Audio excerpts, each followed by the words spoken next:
Good morning. We are extremely pleased that you are here.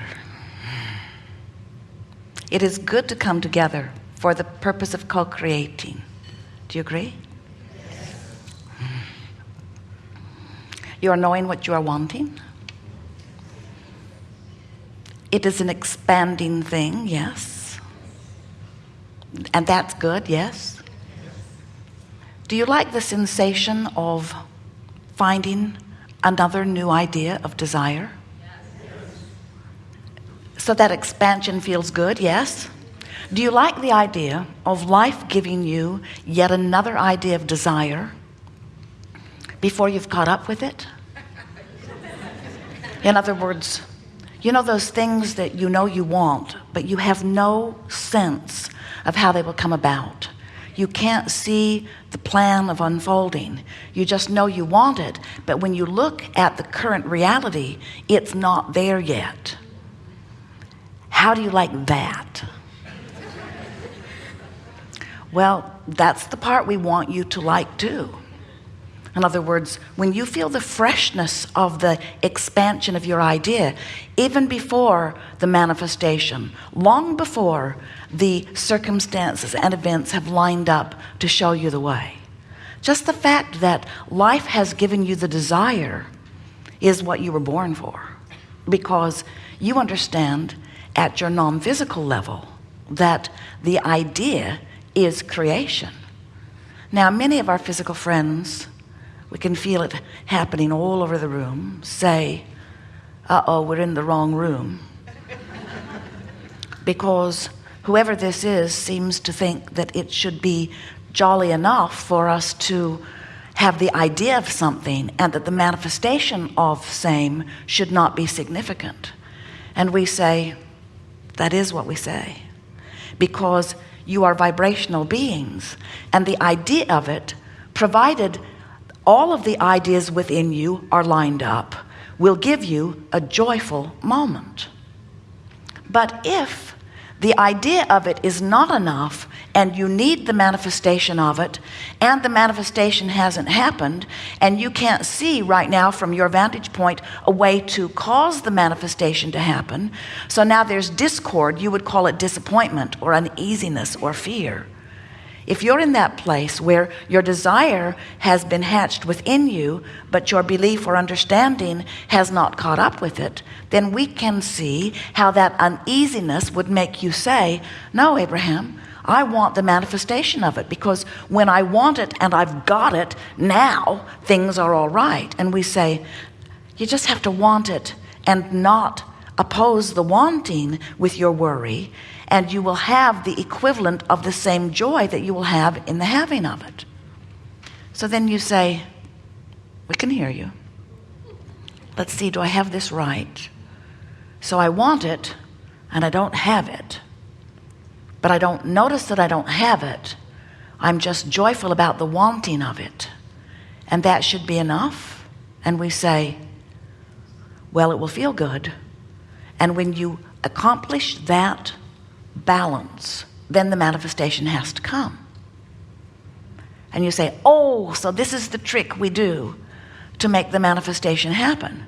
We want it, we don't doubt it. We want it, we believe it. We want it, we imagine it. We want it, we feel good about wanting it.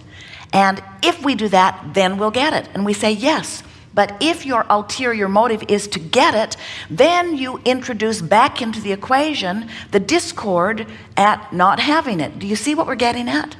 If you could really be in your physical form, brilliant, beautiful beings that you are, extensions of source energy, if you could be the vibrational being that you are, and if you could think about lining up the energy, if you could think about thinking the thoughts that make you feel good, if you could think about what you want, and you could teach yourself, coax yourself into a way of thinking about these currently not yet manifested desires in a way that the desire feels fresh and good to you, then not only would you have a continually joyful life, but then in time you'll find the rhythm where life will cause you to ask, and the means to accomplishing the asking will be right on the heels of the asking. It already is. You just prevent it from coming in all the way. You see, when you ask for anything, and you do it all day, every day, when life causes you to give birth to another rocket of desire, Source immediately follows that rocket. Now, it's hard for you to see that because you don't in your physical form have the vantage point of that which is Source. In other words, it's hard for you from your physical experience where you are so aware of things that you're translating through your physical senses. It's hard for you to even contemplate the idea of being mostly a vibrational being, but you are. And by that we mean when you realize that you are Source energy in a physical body, and that in your physical body you are actually an extension of Source, and in your physicalness, as you explore contrast and new ideas occur to you at many levels of your being of what would make life better for you, as those ideas occur to you at conscious and unconscious levels, you emit a vibration that the larger vibrational part of you joins completely in thought. In other words, if you're sick, you automatically want wellness. And even though most of you are clamoring about how you don't like being sick and complaining about the discomfort of the sickness, in that moment you are emitting rockets of desire about wellness. And the Source within you, some call it God, some call it soul. We refer to that part of you as the inner being. That part of you gives undivided attention to the wellness that you have asked for. When you don't have enough of something that you want, you ask for more, and the Source within you turns undivided attention to what you're asking for. So even before you got here, there was a vibrational escrow of expectation of the Source part of you that was the dominant part of the unfolding of your experience. That's why well-being is such more dominant than not well-being. But now you're here in this physical body all day, every day, exploring contrast and giving birth to rockets of desires. The Source within you is benefiting and expanding because of those rockets. So we want to call your attention to the fact that you were Source energy before you came into this body, and you are still Source energy even though a part of you is in this body, and there are these two vibrational vantage points going on at all times. When you croak, we love that disrespectful word since there is no death. When you leave this physical body, you will reemerge completely into this one energy stream, into this one vibrational perspective. But before you do that, long before you do that, while you are still here in this physical body, that part of you is still the dominant part of that which you are. So it's not just the energy that you were before you were born, it's the Source energy vantage point of creation that you have become because of what you've been living here. Can you sort of kind of get that? You in your physical form are causing you, the expanded version of you, to evolve.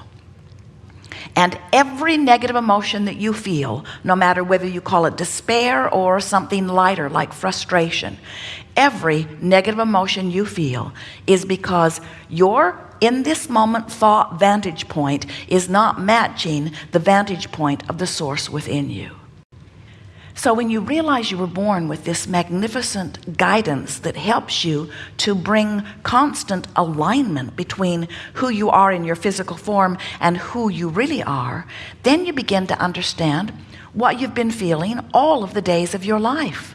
When someone you care about deceives you, and you know it, and you hear the deception, and you feel that uncomfortable feeling in the pit of you because you're being lied to and you know it, when you feel that, that feeling is not Source or guidance. That's not a warning bell going off saying stay away from that person. It's not a warning bell going off saying something bad or wrong is happening here.